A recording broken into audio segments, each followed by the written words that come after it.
Siguiente paso del evento, vamos a tener preguntas de los panelistas. Tenemos como panelistas, volvemos a recalcar, al doctor Juan Carlos Ramos Peralta, fiscal superior coordinador de la Fiscalía Anticorrupción del Distrito Judicial de Ucayali, al doctor Jorge Enrique Caqui Quiñones, director distrital de la Dirección General de la Defensa Pública del Ministerio de Justicia Ucayali, y al doctor Cristian Eduardo Venegas Calle, juez de investigación preparatoria de la Corte Superior de Justicia de Ucayali.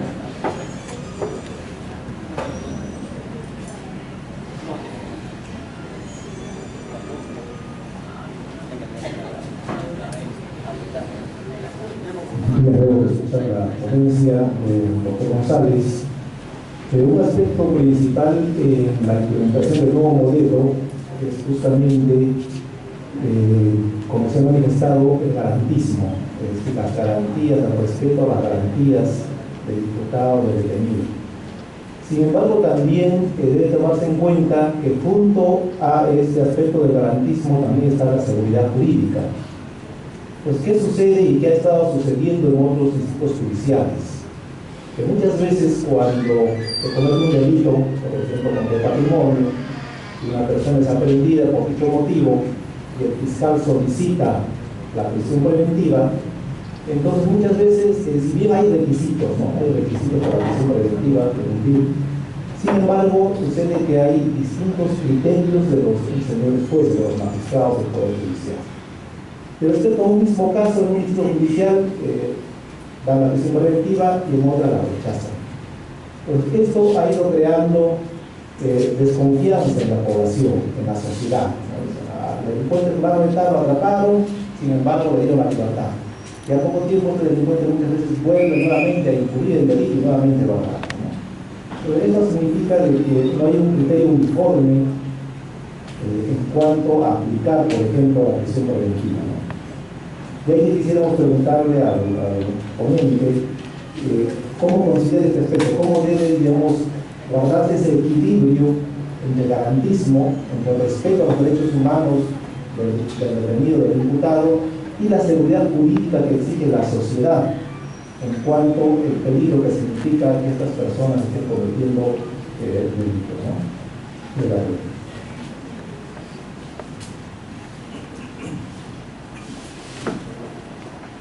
Muy buena pregunta, pero habíamos dicho que este nuevo sistema es garantista, pero no solamente garantista para el imputado, también es garantista para el agraviado. Entonces, el comentario que hace nuestro respetable colega, lo he escuchado a raíz del Instituto Judicial de Trujillo, La Libertad, en el sentido de que los jueces son bastante garantistas en ese tipo. Y dice que como son muy garantistas, entonces se propugna a la impunidad. O sea, agarran al sujeto hoy día y en el tiempo prudente le dan libertad. Pero eso no es impunidad. Hay que diferenciar. Impunidad sería si es que el juez de la causa decide el fondo del proceso, y sabiendo que esa persona es responsable de ese hecho delictivo, lo declara inocente. Eso es impunidad, porque se quedó sin condena, sin pena, sin sanción, sin castigo. El responsable, el culpable. Pero lo que hacen los jueces en este sentido, los jueces de garantía de Trujillo, es cumplir simple y llanamente con lo que establece nuestro código. Y hay que destacar esto: la prisión, damas y caballeros, la prisión no es la regla general. La prisión preventiva es la excepción. Y si decimos que la prisión preventiva es la excepción, significa que solo en casos muy, pero muy delicados, el juez debe ordenar detención. Y si decimos la regla general, significa que la mayoría de los que están inmersos en un pedido fiscal de prisión preventiva deben ir a prisión. Pero nuestro nuevo modelo dice que La prisión preventiva es la excepción, no es la regla general. Consecuentemente, el juez, al evaluar, dice, ah, no, este no amerita. ¿Por qué? Porque y si yo lo mando a prisión y resulta que es inocente, ¿qué causé? Un agravio. ¿Ustedes creen que después de ir al penal, un ser humano, un ciudadano, va a regresar igual? No, no regresa igual. Regresa con la cerviz baja, con la moral caída.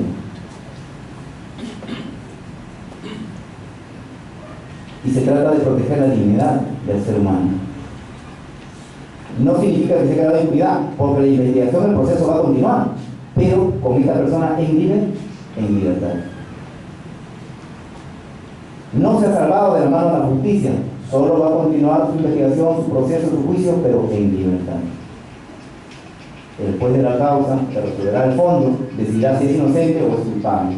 Y si es inocente, ¿qué hizo ese juez de garantía? Evitó un maltrato, evitó una humillación a ese ciudadano, que podemos ser cualquiera de nosotros a propósito. Nos puede pasar a cualquiera de nosotros o a cualquiera de los familiares que tengamos.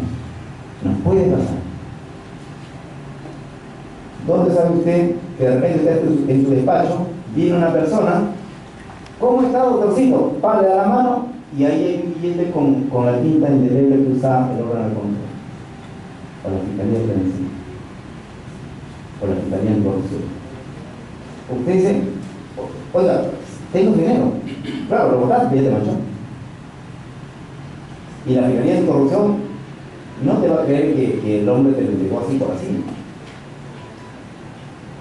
Él va a mirar tu mano, no señor, está manchado, acta, plum, queda detenido en ese momento.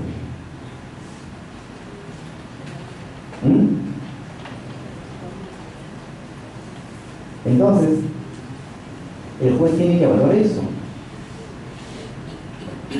Más aún, si tienes algún caso importante, porque el agravio sería doble o 3 veces más.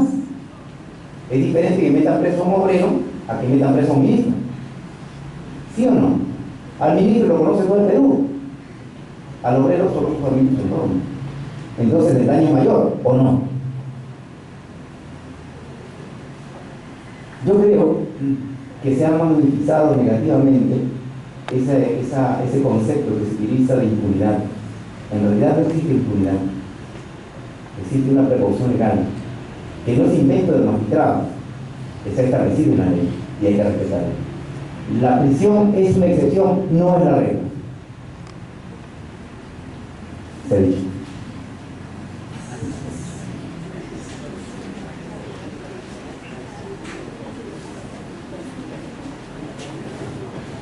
Buenos días, en términos de acuerdo con su exposición. Para contar, doctor, en el caso penal, la declaración del acusado ha sido criticada solamente debido a que ella solamente puede ser tomada como un argumento de defensa. Así como el Código Procesal señala pues, que quien debe iniciar el interrogatorio en primer término es el fiscal.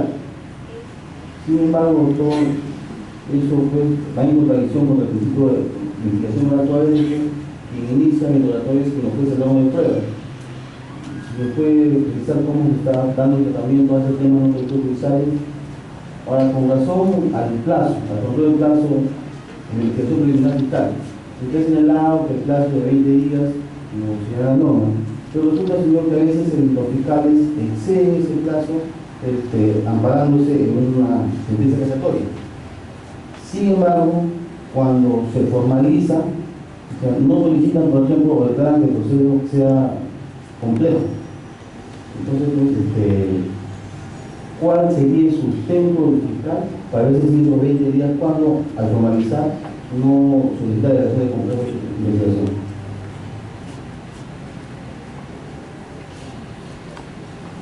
Muy interesante la pregunta. Ese es un problema que efectivamente se viene produciendo, porque si tú ofreces un órgano de prueba en juicio, tú ofreces un testigo, entonces quien debe comenzar a interrogar eres tú, porque tú lo estás ofreciendo. En el caso del fiscal, el fiscal no está ofreciendo al imputado para que declare, Sin embargo, el código señala de que el primero que debe preguntar en el interrogatorio del acusado es el fiscal. Esa es la pregunta que está haciendo el colega, y muy buena pregunta. Pero ¿qué pasa? Los abogados, ¿qué hacemos? Los abogados, antes de comenzar el interrogatorio, porque después le va a preguntar si va a declarar o no, entonces tú como abogado tienes que darle consejo profesional al determinado. Y tú decides como abogado, tú decides, porque tú manejas la cuestión técnica. El determinado no, tú manejas, tú le aconsejas. Y si tú crees que su declaración es importante para tu teoría del caso, entonces tú vas a autorizar su declaración. ¿Y qué hacemos en ese caso? Nos ponemos de pie y argumentamos. Le decimos al señor juez, en este nuevo sistema se señala que quien ofrece el órgano de prueba es el primero en interrogar. Dado el caso que el fiscal no está ofreciendo como órgano de prueba a un patrocinado, sino más bien es la defensa la que está autorizando su declaración, solicitamos que se me permita ser el primero en interrogar a mi patrocinado. Esto, señor, teniendo en cuenta que la declaración del investigado no es medio de prueba, sino medio de defensa. Y eso es cierto. En este nuevo modelo, la declaración del imputado ya no es medio de prueba, es medio de defensa. Entonces los jueces ahí resuelven. Los jueces ahí resuelven, y hasta donde yo sé, en mi experiencia, los jueces están otorgando el uso de la palabra al abogado primero. Porque el fiscal no hace el problema. El juez le corre trasladado al pedido de la defensa, y el fiscal dice, no hay ningún problema. ¿Por qué? Porque entiende que es medio de defensa, no es medio de prueba. Y de repente le va a convenir quizás al fiscal hacer contrainterrogatorio y no interrogatorio. Porque en el contrainterrogatorio vale todo. En el contrainterrogatorio ya no estás pendiente tú de palabras sugestivas o de palabras de preguntas sugeridas, perdón.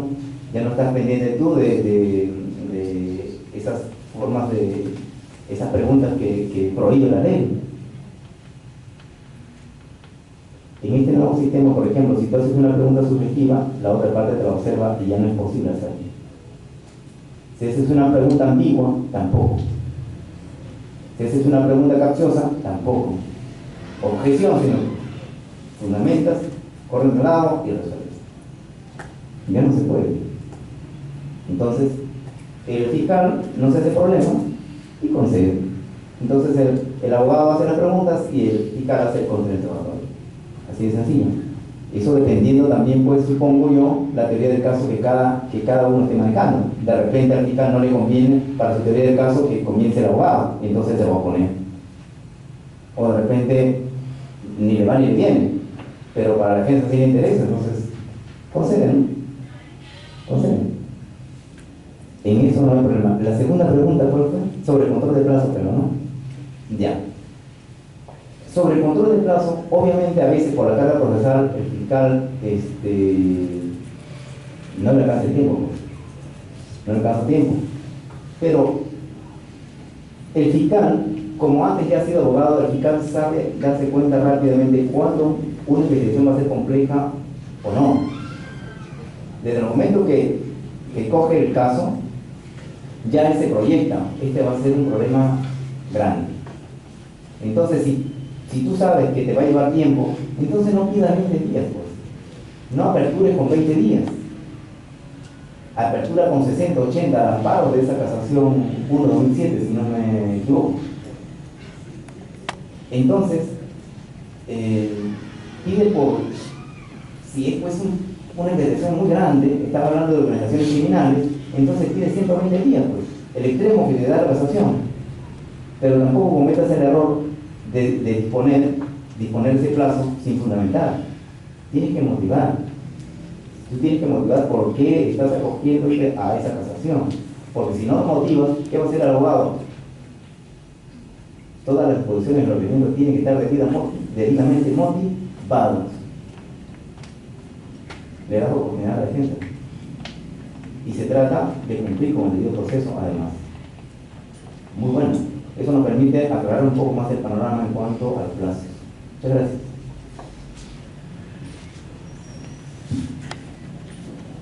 Y bien, agradecer la ponencia del doctor y felicitar pues por todo esto, el hecho de que nos está aclarando todas las etapas, las diferentes etapas, a todos los estudiantes, abogados nuevos que se ve acá, que también están estudiando ya para poder afrontar esta gran reforma y pues salir adelante. Bien, mi pregunta va a ser pues, dos preguntas va a hacer el doctor. Una ha sido tocada en el tema de ayer, referente a... Quisiera saber, o que de repente para aclarar todos, en qué doctrinalmente o en qué puntos del nuevo Código Procesal se estipula cuáles son las audiencias inaplazables, ya que en las audiencias inaplazables llaman a los defensores públicos y de repente tiene que asumir una defensa, a veces desconociendo la carpeta. Entonces, este punto es muy importante para los defensores, para todos los abogados. La otra pregunta, doctor, sería: ¿en qué momento el juez debe de tomar o tener presente la carpeta en sus manos? Antes de la audiencia, de repente solicita la carpeta a la fiscalía, o recién en ese momento se le tiene que entregar la carpeta y tomar en ese acto. Esto lo digo a nivel de juzgamiento y a investigación, al juez de investigación preparatoria. Esas son las dos preguntas. Muy interesante. En realidad, las preguntas que hacen los panelistas son muy buenas, muy interesantes, porque son problemas que se han presentado en distintos distritos judiciales. Y qué bien que ustedes estén ya aclarando ese tema antes incluso de iniciar con el nuevo modelo aquí en esta provincia. Miren, acerca de cuáles son las audiencias aplazables o cuáles son las audiencias inaplazables en el nuevo código no nos dice. Y como no nos lo dice, entonces los abogados y los jueces tienen que hacer un análisis sistemático de la norma. Y al hacer un análisis sistemático, nos damos cuenta que el artículo 85 del nuevo Código Procesal Penal dice que si el abogado no asiste a una diligencia de carácter inaplazable, será suplantado por uno de elección del imputado o uno de oficio si no cuenta con recursos económicos. Pero luego, en el numeral 2 del mismo artículo 85, dice que en los casos en que no sea inaplazable, se le dará 24 horas al imputado para que nombre defensor. De no hacerlo, se le nombrará defensor de oficio, defensor público. Entonces, aquí está estableciendo dos clases de diligencia, dos clases de actos procesales. Una de carácter inaplazable y el otro de carácter aplazable. Se debe entender que lo de carácter inaplazable es la que se debe dar ya, en el momento, en el acto, y no hay otra. Estamos frente a una audiencia de prisión preventiva. La audiencia de prisión preventiva es una audiencia de carácter inaplazable por mandato expreso de la ley. Recuerde que, iniciada la audiencia, esa no se puede detener por nada del mundo. Incluso la ley le obliga al juez a tener que decidir en el acto, no le da 2 días para decidir. Tiene que decidir en el acto. En ese día, el imputado, el investigado, tiene que saber si se va a prisión o va a seguir el proceso en su libertad. Y eso era justamente también el error de los magistrados, ¿no? Porque yo tengo que decidir en el acto y la gente me va a estar mirando. Y si decido mal, y si me equivoco, porque por lo menos antes tenía tiempo para leer mi código, otro código, una jurisprudencia, otra jurisprudencia y otro acuerdo plenario, y etcétera, etcétera. Pero acá no, acá estás en la audiencia, ahí está el fiscal, ahí está el abogado, está la gente, y acá estás tú. Termina la audiencia, tú tienes que resolver. Y va a resolver. Entonces, esa es una audiencia de carácter inaplazable. Sin embargo, una audiencia de carácter aplazable es una audiencia, por ejemplo, de control de acusación. Porque la audiencia de control de acusación en el artículo 152 le permite al juez incluso resolver después de los 2 días. Le permite al juez suspender la audiencia, devolver la carpeta fiscal y después, para que dentro de los plazos de 5 días subsane y se reinicie o se retome la audiencia. Entonces, la audiencia de control de acusación es una audiencia de carácter aplazable. Ahí encontramos la diferencia. Y ahí está el ejemplo. La segunda pregunta que usted me hizo fue sobre el conocimiento de las carpetas. Es un error, es un grave error que el magistrado pida la carpeta fiscal antes que se inicie la audiencia. Días, horas antes que se inicie la audiencia. ¿Por qué? Porque obviamente si lo pides para informarse, pues, y si se informa antes de la audiencia, ya se contaminó. Ya se contaminó porque ya sabe cuál es el video fiscal, cuáles son los elementos de condición con los que cuenta. Y entonces estaría vulnerando el principio de igualdad procesal. Bueno, y si agarran la carpeta fiscal, ¿por qué no agarran mi prueba? Dirá la defensa. Sobre el fiscal, ¿por qué? Ya le estás dando ventaja al fiscal y yo estoy en desventaja. Por eso es que se recomienda que la carpeta fiscal, si es que el juez lo estima conveniente, que debe ser rara vez, lo pida después de la audiencia. El fiscal va a llegar a la audiencia con su carpeta. Entonces el juez, al terminar la audiencia, le dice al fiscal: señor fiscal, permítame la carpeta por unos momentos a fin de emitir una mejor resolución. Y el fiscal entrega. Termina la audiencia, el juez resuelve y le devuelve. Así de sencillo. Pero evitar a toda costa el de pedir la carpeta fiscal antes, porque eso va creando una sensación ya de imparcialidad, de parcialidad. La otra parte puede pensar que ya el juez ha confabulado ya con la otra parte y solamente va a ser figura él en la audiencia. El juez tiene que ser imparcial a toda costa. No tiene que contaminarse con ninguna información previa. Él entra a la audiencia sin saber nada. En la audiencia recién el fiscal entera por qué, cuáles son sus argumentos por el cual él ha pedido ese requerimiento, ha hecho ese requerimiento. Así es. Muy agradecida, doctor, por todas las respuestas brindadas a los miembros de la mesa de honor. Los mismos que ahora, bueno, tendrán conocimiento que ellos están en la aplicación del nuevo Código Procesal Penal, así que es bueno las aclaraciones hechas en este momento. Seguidamente va a pasar el tiempo para preguntas de los asistentes de público en general. Podrían levantar la mano para hacerle paso de eso.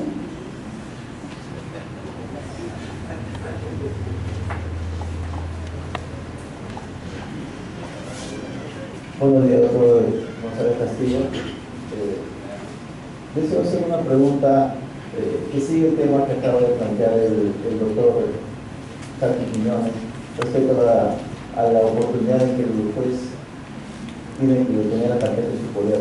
Ha indicado que este es un error común y grave que lo queda antes de la audiencia, porque en palabras usted se contamina y además está violando el principio que ha señalado de igualdad de las partes procesales. Entonces la pregunta se deriva de esta afirmación: si que se ha violado un principio procesal, un derecho del imputado, ¿ese es causal o eso da pie para que este magistrado sea recusado?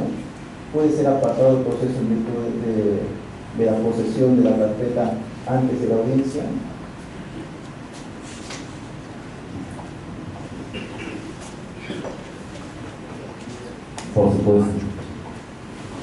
Por supuesto, porque ya había desventaja.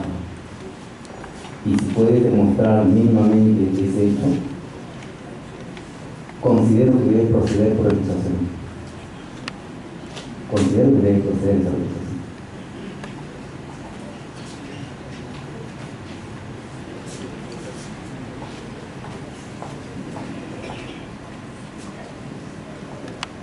Buenos días. Un poquito ampliando las respuestas y la pregunta anterior sobre el tema, también no estaría contaminándose el juez cuando se demora, o sea, se le deja la carpeta fiscal para que resuelva después de 2 días. Pregunta número 1. Y la respuesta, indudablemente, que pienso que puede ser de que es sujeto a una recusación, ¿correcto? Porque lo que este nuevo Código Procesal Penal busca es el cambio de imagen que tiene la justicia, y dicho en palabras concretas, el Poder Judicial y el Ministerio Público.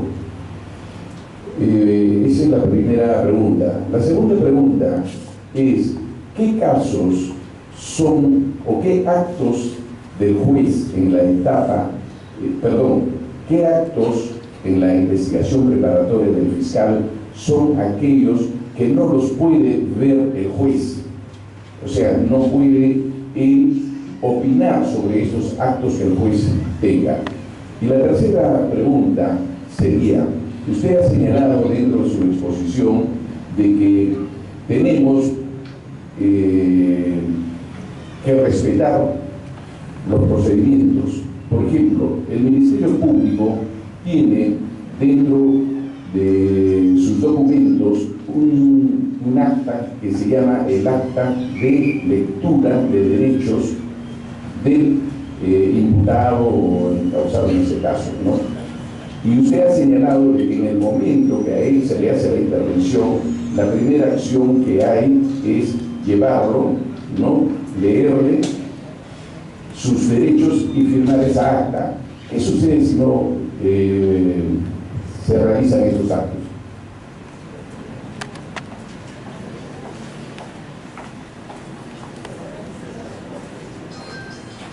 A ver, sobre la primera pregunta, en realidad ahí no se ha vulnerado ningún derecho y no se estaría contaminando después porque eso sería a posteriori.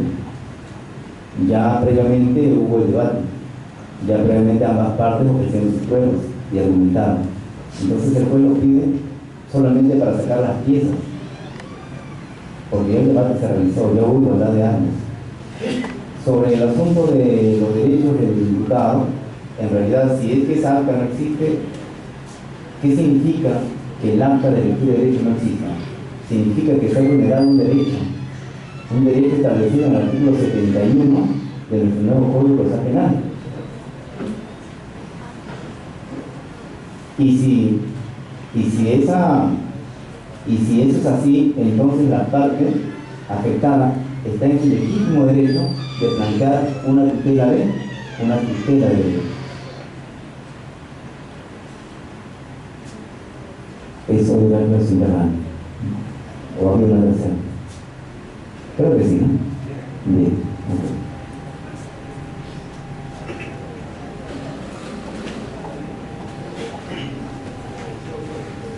Bien, doctor González, quisiera que nos explique respecto a lo que se refiere la prueba prohibida, la prueba ilícita y la los llamados frutos del árbol envenenado. ¿En qué momento se presenta este tipo de pruebas y en qué momento el procesal puede ser excluida? Y también si podemos diferenciarlo con lo que se llama la prueba irregular. Quisiera que nos aclare estos puntos que te preguntamos.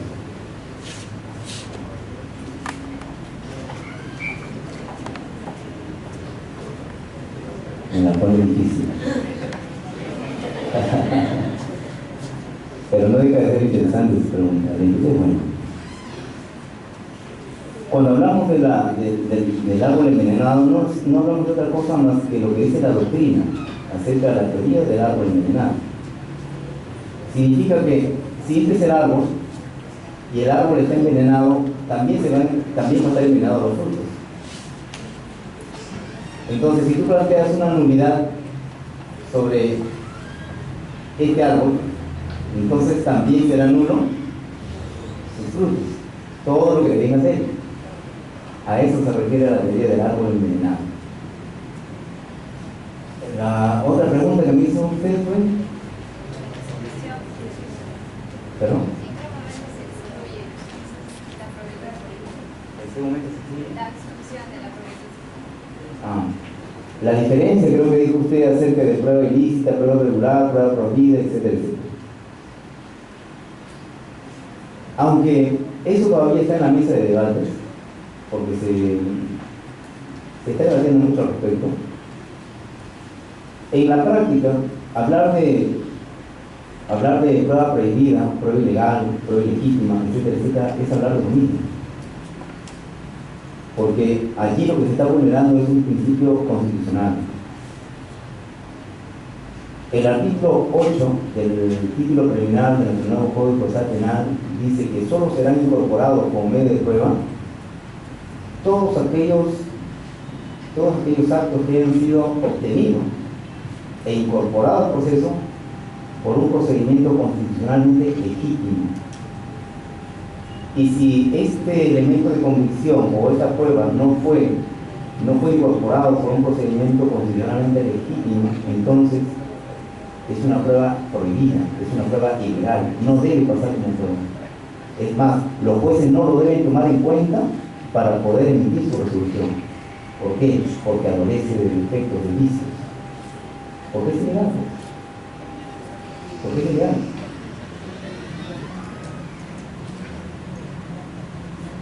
Un ejemplo. ¿Qué pasaría si se demuestra que hay un testigo que ha declarado de favor? ¿Será legal eso? Esa prueba es ilegal. Esa prueba no es una prueba regular, es una prueba irregular. Consecuentemente, si eso se ha aprobado por la otra parte, por lo cuestionado de la otra parte, y después se estima desde el principio de la máxima de la experiencia, entonces obviamente no lo va a considerar para poder resolver de puro derecho. Así es.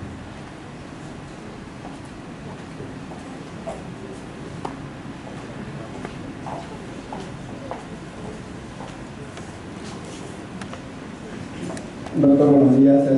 Con respecto a las audiencias inaplazables, donde el juez inmediatamente puede elegir a un abogado de oficio si en el caso el abogado defensor no asiste, yo digo, ¿cómo hace este abogado que es elegido en el acto para que esté en conocimiento del caso si él no estuvo constantemente durante la investigación?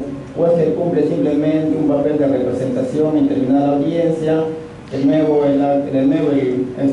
abogado inasistente continúa con el proceso.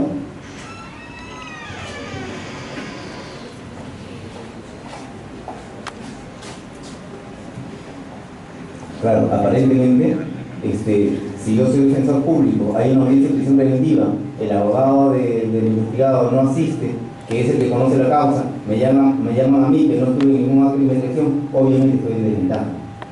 Porque yo llego recién a conocer la causa, ya en audiencia además. Pero eso tiene una salida, eso tiene una salvación, una salvedad.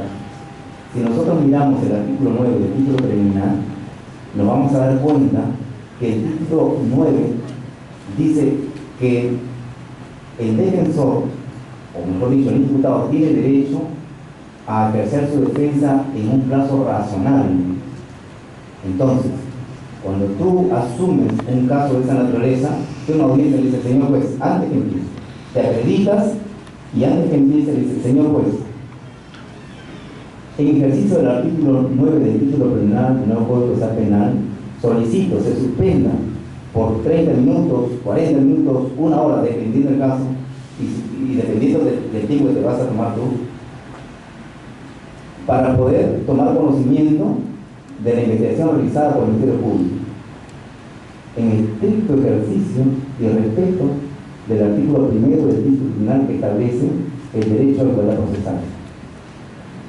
Obvio, el fiscal ha tenido 20 días para investigar y no va a pretender el juez que yo en 10 minutos conozca todo lo que se ha hecho. Tengo que tomar mi tiempo para poder leer y enterarme de los pormenores.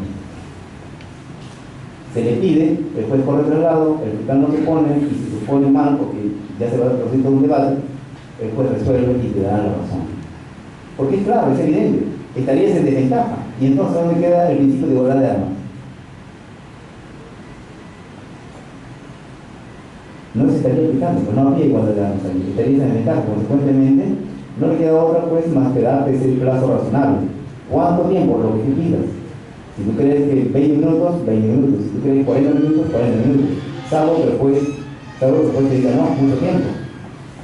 Pasó el caso en Pisco, que el juez no me dio a mí. Yo le pedía solo 20 minutos, porque por la práctica ya yo rato viví. El juez me dijo, no, doctor, tiene 15. Señor, ¿esa es su resolución? Sí, es su resolución. Solicito reconsideración. Reargumenté y me concedió. Claro. Obvio, le expliqué el perjuicio que iba a causar al imputado. Si yo no estoy preparado, ¿qué diligencia voy a hacer con esta persona? En todo caso, mejor me llame. Claro, que voy a estar sentado mirando sin saber qué hacer. Y se trata de hacer una defensa técnica efectiva, no ser fina.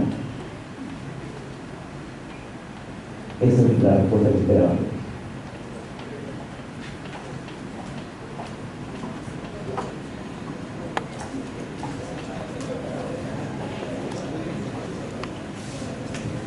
Bueno, una pregunta, más que toda una reflexión.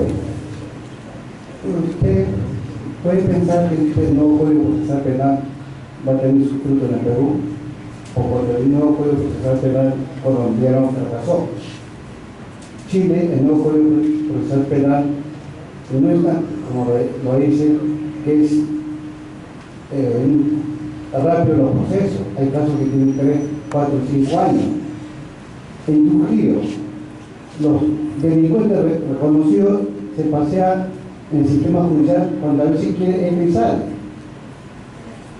Aparte, la Policía Nacional General hizo una entrevista acá a un canal famoso, conocido, y dijo, muy claro, cuando no quitamos el Código Procesal Penal, nosotros estamos bien limitados. El preso, los delincuentes van a hacer lo que quieran. Y otro, yo tuve un caso acá en Cayali, en Yavina, si con un proceso sumario no lo resuelve el juez 4 años, ese mismo proceso no va a ser un proceso, cuando no puede procesar va a ser rápido. Si ahora los expositores urbanistas que deben venir a las 9 han venido a las 10 de la mañana, entonces esas conductas me demuestran que vamos a sufrir mucho con el nuevo Código Procesal Penal. Supone que si no pueden, tienen que procesar fuerte el sistema, lo tienen que procesar. Esa misma persona van a ser en la noche y en la mañana superactivos, hiperactivos.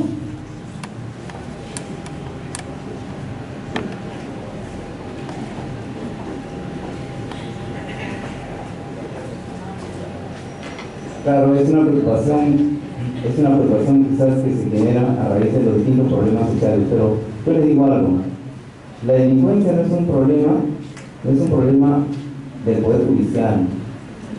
El Poder Judicial administra justicia. Lo de la delincuencia es un tema cultural, sociocultural, que tiene distintos orígenes, principalmente económicos. Se podría decir también educativo. Claro, porque si en casa al ser humano nunca le enseñaron a respetar los bienes ajenos, de grande, ¿por qué tendría que respetar? Entonces, que no se piense que el Poder Judicial o la Administración de Justicia en general es la panacea, la solución a este problema social. No, no lo es. Entonces, tampoco significa que se esté creando impunidad, como ya lo hemos dicho repetidas veces. Si nosotros vamos a decidir, si los magistrados van a decidir por lo que dice la prensa, o por lo que dice la radio, o por lo que dice la comunidad, entonces por gusto han estudiado derecho. El magistrado no puede decidir por lo que diga la comunidad, la radio, la televisión, la prensa. No. Para eso no se formó. Para eso el Estado no le entregó esa responsabilidad de administrar justicia.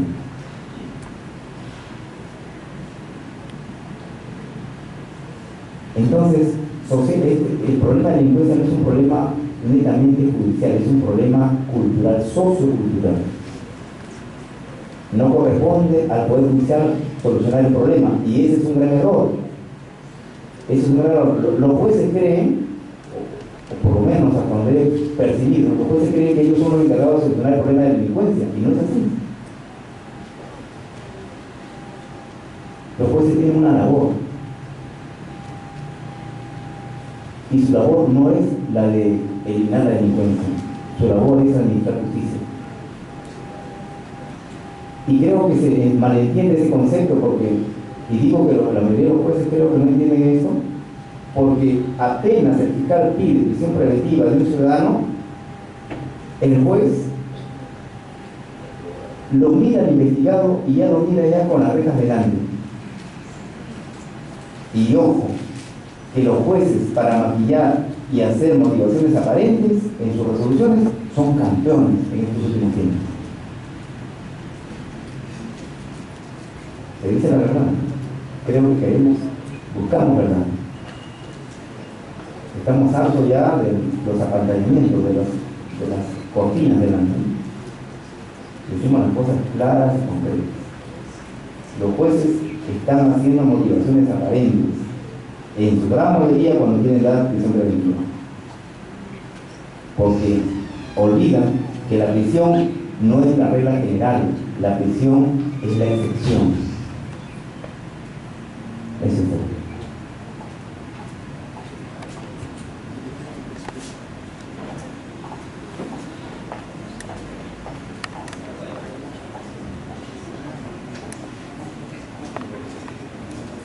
Doctor Castillo, primero felicitarle por la brillante exposición. La pregunta es factible con los avances jurisprudenciales a la fecha llevarse una audiencia de definición anticipada en la etapa intermedia? Porque tenía entendido que en el distrito de Huaura y otros distritos judiciales se venían aplicando.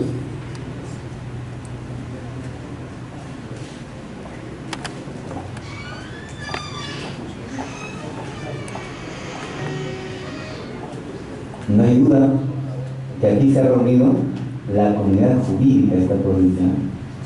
Se ve que saben. El tema que acaba de tratar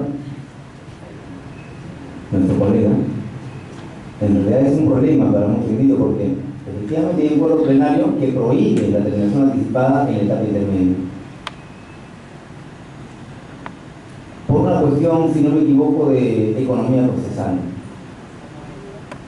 Sin embargo, muchos jueces ya se están apartando de este acuerdo plenario y están llevando a cabo audiencias de terminación anticipada en la etapa intermedia. ¿Por qué? ¿Cuál es el razonamiento de estos magistrados? Y que me parece muy bueno. Ellos dicen, pero ¿por qué este acuerdo de prohibir las terminaciones anticipadas en la etapa intermedia si la misma legislación ha establecido que puede haber conclusión anticipada a inicio del juicio? ¿Y qué es la conclusión anticipada? ¿No es un remedio de la terminación anticipada? Por supuesto, claro. Y entonces, ¿por qué decir no puede llevar procesos de terminación anticipada en etapa intermedia, pero sí puede llevar conclusión anticipada en juicio? Es una contradicción. Por eso que los jueces se están apartando de ese acuerdo plenario y ellos están llevando a cabo las audiencias de terminación anticipada en etapa intermedia. Y yo creo que es lo más sano. Hay que apartarse de ese plenario porque no está bien. Si no está bien, ¿qué pasa? Hay que fundamentarlo, motivarlo, nada más las razones que a usted, como magistrado, no le lleva a respetar ese acuerdo plenario y punto. Se desvincula de ese acuerdo. ¿Y ya está?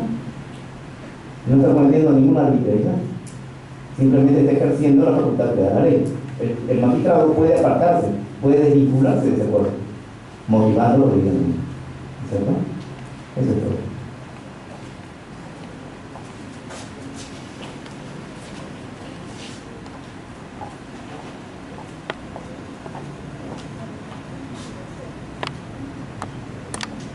Buenos días, doctor.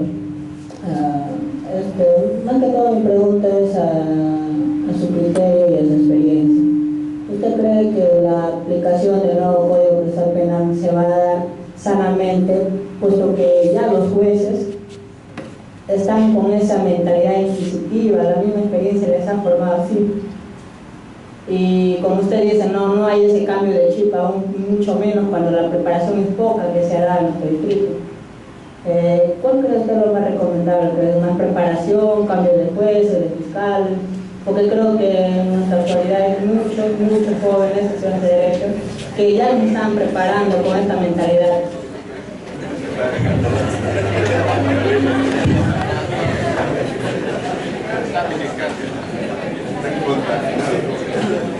Esto me hace recordar un pensamiento, creo, que dice: los jóvenes a la lucha y los viejos a la tuna. Manuel José Estrada, si no me equivoco, ¿no? Pero no deja de ser interesante la inquietud de este joven amigo, porque efectivamente, o sea, si queremos un modelo nuevo, lo lógico es pensar que lo manejen los jóvenes, ¿no? Que están desconflictuados. Sin embargo, yo creo que no tanto podría ser así, porque en mi experiencia he conocido, por ejemplo, a un magistrado cuyo nombre es el doctor Vega. Se decía que ese doctor iba a ser un pésimo juez de investigación preparatoria, juez de garantía, porque él toda su vida había hecho toda una carrera judicial con el modelo inquisitivo, y además era bien inquisitivo. Entonces, cuando el presidente de la Corte lo nombra a él, lo rota y le da el cargo de juez de investigación preparatoria, las perspectivas que teníamos nosotros no eran muy buenas, que digamos. Sin embargo, da la casualidad, o da la causalidad, porque nada sucede por casualidad, que cuando asumió las primeras audiencias, resultó ser un gran garantista de los derechos fundamentales. Y entre todos los magistrados de quienes se tenía mejor concepto, al final resultó ser el mejor juez. El día de ayer al inicio le dije que todos teníamos una juventud interior. Y todos podemos cambiar. No necesitamos tener 18, 15 o 20 años para cambiar. Tengamos la edad que tengamos, todos podemos cambiar. Solo necesitamos tener la convicción firme, tener resolución para poder hacerlo. Y ya, nada más. Eso está probado, está demostrado. Este magistrado lo demostró.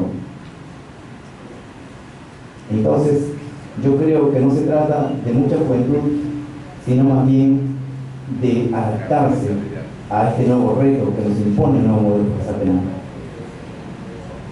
¿Que no se puede hacer? Mentira. Sí se puede hacer. Yo creo en eso. Tengo la convicción que sí es posible. Ha quedado demostrado en mi experiencia.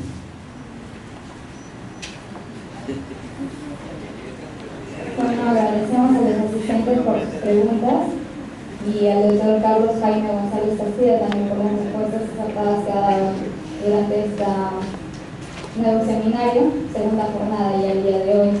Entonces, le vamos a dar paso al doctor porque nos dijo que tenía que hacer un taller porque nos hemos dado cuenta, los que estamos en el nuevo sistema procesal penal, que las cosas más que teoría entran por la práctica. Así que el taller va a ser de suma importancia y le doy paso al doctor Carlos Jaime González García para que proceda. Es un pedacito básico. No hay nada del otro mundo. No se preocupen, no se asusten.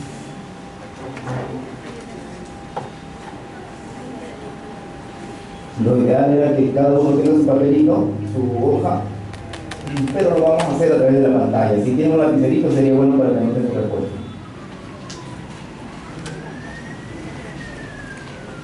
Les vamos a presentar un caso práctico, ustedes lo van a resolver y luego compartimos, intercambiamos ideas, ¿ya?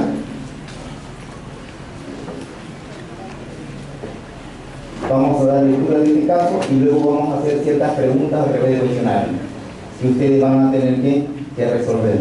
¿Por qué? Porque el seminario, un seminario es un evento académico de carácter científico, artístico o técnico, donde se reúnen personas selectas que dominan el tema. En este caso todos nosotros somos abogados, estudiantes de Derecho, somos afines a lo que estamos haciendo. Y no podemos irnos de este seminario si antes no hemos contrastado o no nos hemos probado nosotros mismos en cuanto a la recolección de información. Entonces vamos a ver si se digirió bien o no. Investigación preliminar, investigación preparatoria y el control de plazos. El caso es el siguiente. Mediante disposición número 1 de fecha 30 de noviembre del año 2010, se dispuso el inicio de las diligencias preliminares por el término de 20 días. ¿Por qué delito? Por el delito de lesiones simples lesiones leves, en contra de Luis Alberto Rojas Magallanes.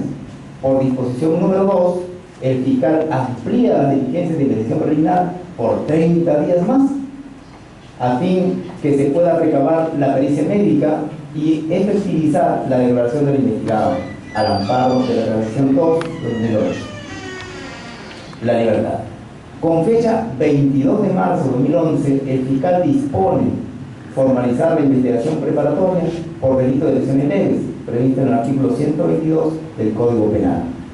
Y mediante disposición de fecha 21 de julio de 2011, se dispone prolongar el plazo de investigación por 60 días, sin que a la fecha haya concluido la investigación. La primera pregunta que se hace: ¿desde qué momento ¿desde qué momento se cuenta el plazo de investigación preliminar? Tienen 4 minutos para que puedan responder esa pregunta. ¿Ya? Luego de los 4 minutos, los voluntarios levantan la mano y van a decir su verdad. ¿Desde qué momento se cuenta el plazo de investigación preliminar? Es la pregunta. 4 minutos, y si veo que es mucho, la siguiente terminó el tiempo.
A ver, vamos a ver si estamos.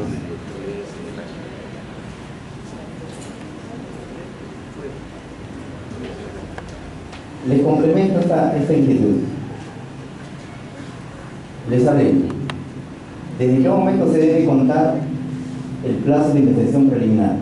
¿Desde el momento en que el fiscal emite su primera disposición de apertura de investigación?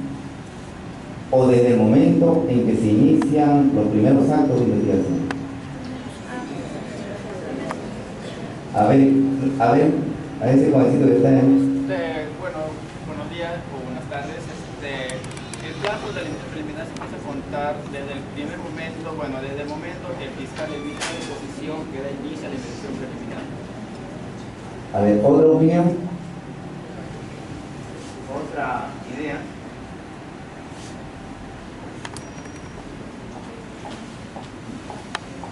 No se dan problemas, ¿ah? No estamos cuestionando ninguna opinión, toda opinión me parece. Yo creo que el plazo de investigación preliminar se comportaría mediante la primera disposición número 1 de fecha 30 de noviembre de 2010.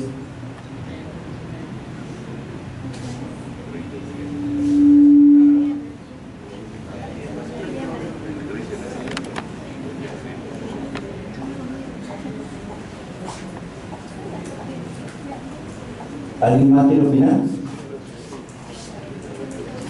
¿O todos concuerdan con la disposición? Ya, muy bien, vamos a avanzar. Miren, aparentemente, y solo en apariencia, podríamos decir que comienza con la primera disposición. Y claro, todo da indicio de que eso es legal. Pero yo les digo algo. ¿Qué pasaría si el fiscal inicia la investigación el día de hoy, pero su disposición lo emite después de una semana? O sea, si contamos desde la fecha de disposición, significa que el primer día sería el día mismo o el día siguiente en que éste emite la disposición. Pero ¿y qué pasó con esos 5 primeros días que ya recibió la noticia y comenzó a investigar el policía o él? ¿Pasa que inicia la investigación? A la denuncia. Claro. Claro. Entonces,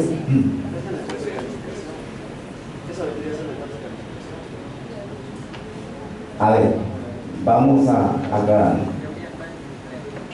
La investigación, ¿a razón de qué se da inicio? A razón de una denuncia, ¿no es cierto? Ya. Si me llegó la denuncia, entonces el fiscal o el policía comienza con los actos de investigación. El plazo de investigación comenzó a correr de allí, desde el primer acto de investigación para adelante.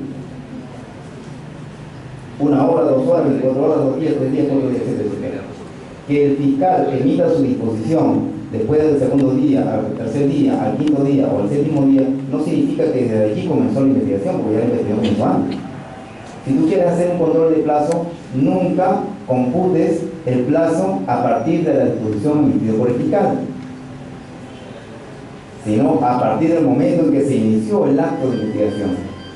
Ese fue un gran problema que tuvieron varios distritos judiciales, y a través de la práctica, ya en el ejercicio, se ha hecho prevalecer esta idea, porque el control de plazo dice 20 días, no dice 20 días contando a partir de la disposición fiscal, no lo dice, dice 20 días.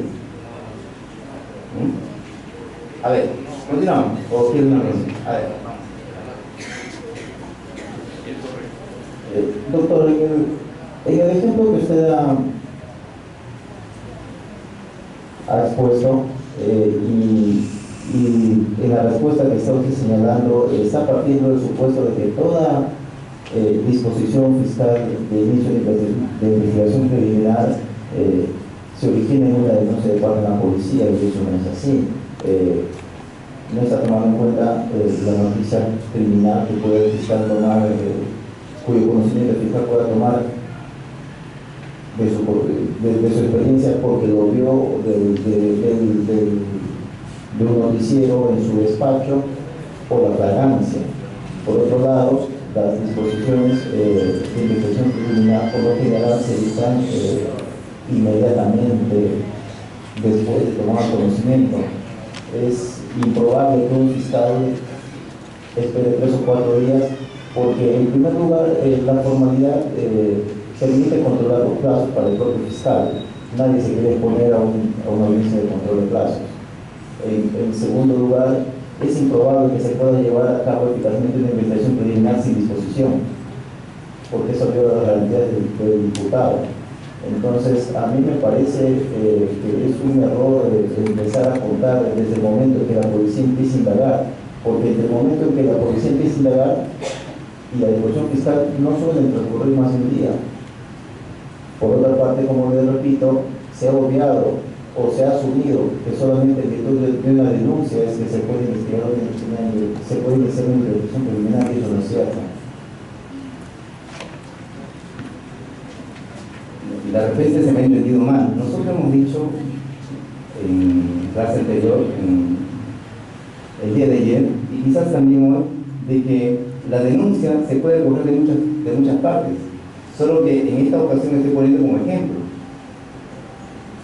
Entonces es diferente, ¿no? O sea, el fiscal obviamente recibe la noticia criminal de muchas formas, de parte del oficio.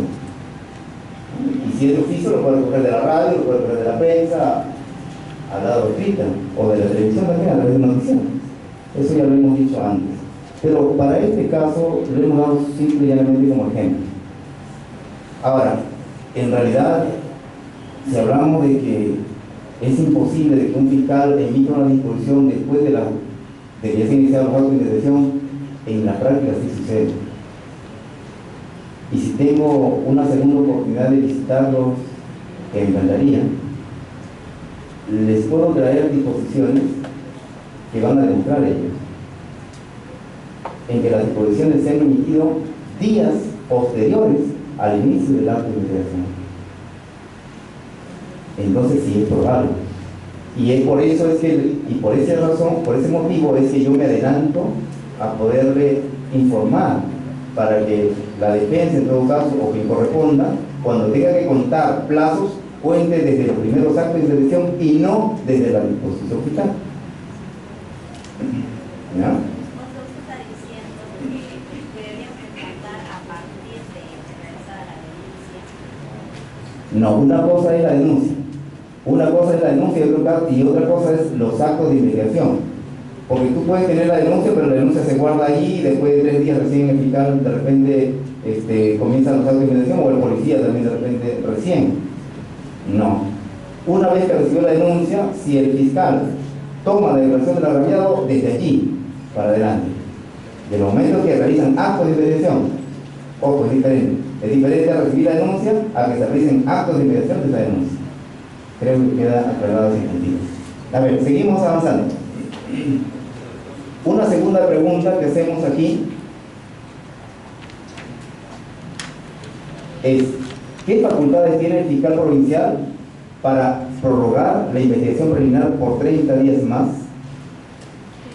¿Qué facultades tiene el fiscal provincial para prorrogar la investigación preliminar por 30 días más? Si subimos un poquito, nos vamos a dar cuenta que la razón, ¿dónde está? En la casación. Estamos siendo prácticos. En la casación, ahí está la facultad que le entrega la fiscal. A ver, la tercera pregunta. Esta fue base, creo, eso del plazo, ¿no? Fue fácil, ¿no?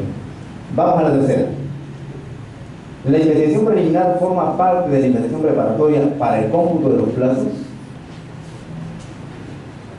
Les doy esos 3 minutos porque van a necesitarlo. Dice: la investigación preliminar forma parte de la investigación preparatoria, ojo, para el cómputo de los plazos. 3 minutitos, ¿sí?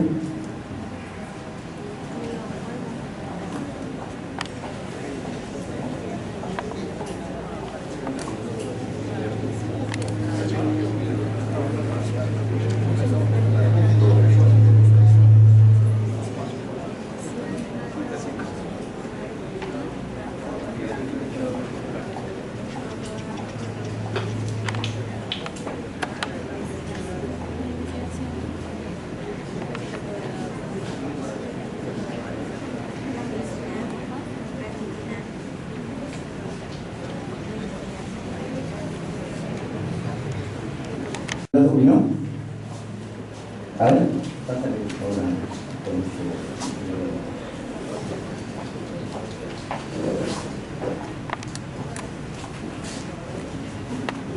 Bueno, lo digo sí, pero ¿por qué? Bueno, la investigación preparatoria, como usted lo dijo, está compuesta por dos etapas. La etapa preprocesal, que es la de que viene a ser las diligencias preliminares, y la etapa procesal, que es la evaluación preparatoria propiamente dicha. Son dos etapas diferentes. Las diligencias preliminares tienen en cuenta con plazos distintos, que son de 20 días prorrogables a un plazo razonable, pero que este plazo razonable no tiene que ser superior a los 120 días. Ahora, ¿desde cuándo podemos hablar de la investigación preparatoria propiamente dicha, que es la segunda etapa? Desde el momento que el fiscal emite la disposición de formalización y continuación de la investigación preparatoria. Desde ahí se empiezan a contar los plazos que vienen a ser la investigación preparatoria propiamente dicha. En conclusión, son dos etapas distintas, dos etapas diferentes. Gracias.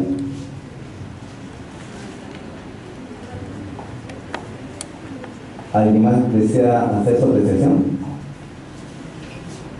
Lo que ha dicho su compañero es correcto. El artículo 334 del nuevo Código Procesal Penal señala el plazo que debe tener la etapa de investigación preliminar, que es 20 días, salvo, ese bendito salvo, que el caso que esté manejando sea un caso complejo o según las circunstancias también, que se complementa con la casación 2-2008 que acabamos de ver arriba. Entonces, ese es un plazo. La etapa de investigación preparatoria, a través de su formalización, tiene otro plazo, que es de 120 días, establecido en el artículo 340 y 342. El artículo 342 dice que el plazo es de 120 días. ¿Ya? Entonces son dos plazos diferentes. Pasamos a la siguiente. ¿En qué etapa tendría que plantear el imputado su solicitud de control de plazo? ¿En qué etapa tendría que plantear el imputado su solicitud de control de plazos? ¿En la etapa preliminar o en la etapa preparatoria? Propiamente dicho. O en ambos momentos, en ambos casos. A ver, te creemos lluvia de ideas ahora mismo para no darle plazo, para no darle tiempo. A ver, ¿qué dicen ustedes?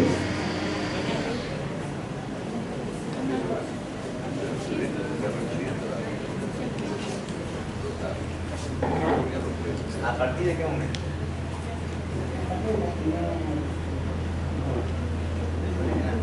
A partir de la primera investigación preliminar. Pero dice en qué etapa, o sea, me estaría diciendo que en la etapa de investigación preliminar. O en las dos etapas, dice su compañero, dos etapas. En la etapa preparatoria. A ver, vamos a darle la oportunidad a este jovencito inquieto. Bueno, gracias.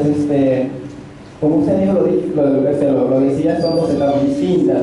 Y en este caso, bueno, el afectado lo puede solicitar en cualquiera de las dos etapas, porque en la otra lo puede solicitar al fiscal para que formalice, y en la otra lo puede solicitar una vez para que emite acusación. De no hacerlo, bueno, pues es en cuanto a la primera etapa le puede solicitar, bueno, sin ir más allá, bueno, sin ampliar, lo puede hacer en ambas etapas. Me alegra que todos acierten a la respuesta, por eso significa que ha habido aprendizaje. Estamos aprendiendo bien.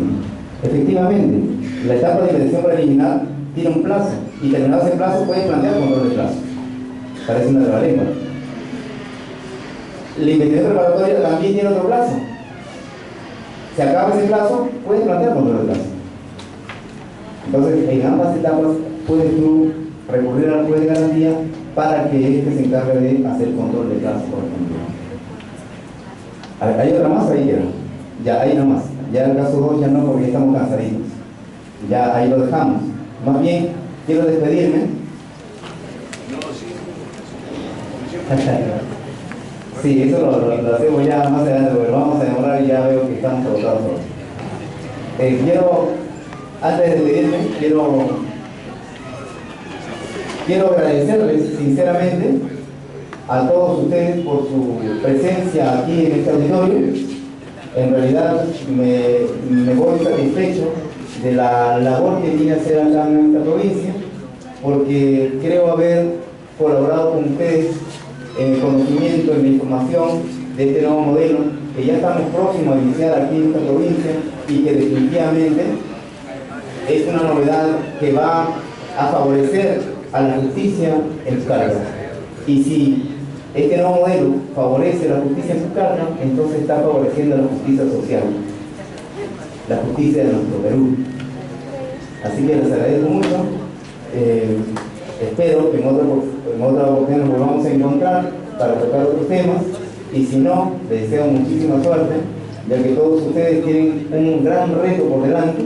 Tienen el reto de hacer que este nuevo modelo funcione en esta provincia, tienen la responsabilidad y el reto de ustedes mismos mejorar y cambiar, tienen el reto de aprender el nuevo procedimiento, y esto, damas y caballeros, es un reto histórico. Esto es un reto histórico, y para poder hacer posible este reto histórico tenemos que ponernos todos en pie de lucha, con nuestros defectos, con nuestras limitaciones, con nuestra pereza para hacer lectura, con nuestra mejor ganas. Tenemos que poner muchas ganas para poder aprender mejor este sistema, porque si ustedes lo aprenden, esto va a funcionar, y si ustedes no lo aprenden, van a tener muchos obstáculos que van a ser impedimento para que la nueva justicia llegue a nuestra provincia. Buscamos una nueva imagen en la justicia, buscamos la seguridad social, buscamos que la gente recobre esa confianza que ha perdido en la administración de justicia, y si nosotros no nos preparamos convenientemente, entonces no se va a lograr, y habremos perdido la oportunidad de un cambio radical, de un cambio real, de una posibilidad de desarrollar nuestra sociedad.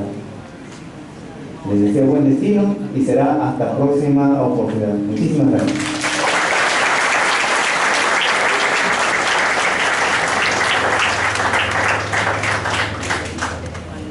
Antes de clausurar el presente evento académico, vamos a dar pase al doctor Sebastián Pedro Ticoma Flores, presidente de la Junta de Fiscales Superiores del Distrito Judicial de Ucayali, a fin de que dé sus palabras de agradecimiento, a quien la recibimos con un fuerte voto de aplauso.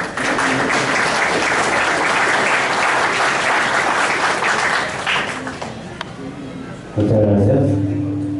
Señor doctor Juan Carlos Ramos Peralta, fiscal superior y presidente de esta comisión académica.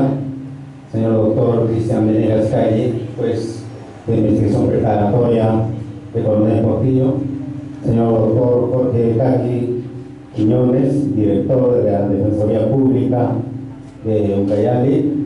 Señor doctor Jaime González Castilla, expositor de este evento académico.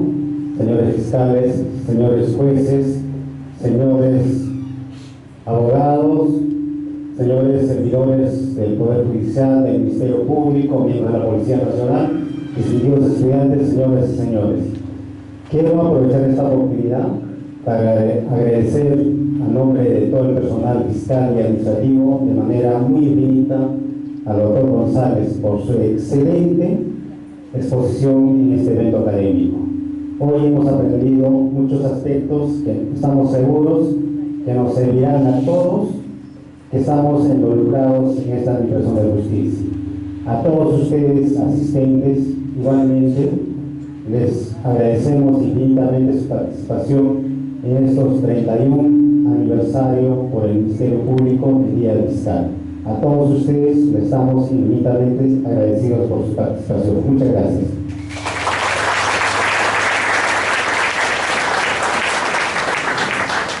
Ahora las palabras de clausura del presente evento las dará el doctor Juan Carlos Ramos Peralta, quien es fiscal superior, coordinador de la Fiscalía Superior Corporativa especializada en Derecho de Corrupción de Funcionarios del Distrito Judicial de Ucayali, a quien recibimos con un voto de aplauso.